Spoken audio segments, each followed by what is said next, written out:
Circle of control. Rahul office से आता है, वो देखता है कि उसका बेटा जो है वो मोबाइल चला रहा है। राहुल ने कहा, बेटा मोबाइल रख दो।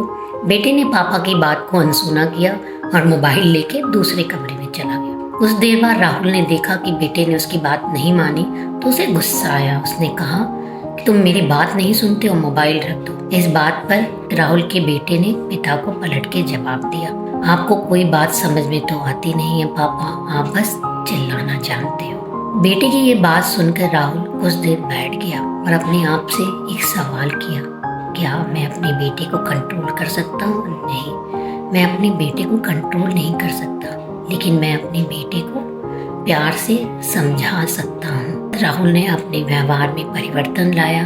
अपने बेटे को कंट्रोल करने की जगह उसने प्यार से अपने बेटे को समझाना शुरू किया।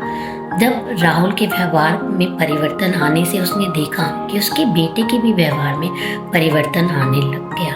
हम हर चीज़ को कंट्रोल नहीं कर सकते हैं। हमें समझना होगा कि हर चीज़ें हमारे कंट्रोल के बाहर हैं। हमारे कंट्रोल में हमारे थॉट्स, हमारे इमोशंस, हमारी चॉइस हैं, और जो चीज़ें हमारे कंट्रोल के बाहर हैं वो हैं दूसरे के थॉट्स, दूसरे के इमोशन और कल क्या होगा।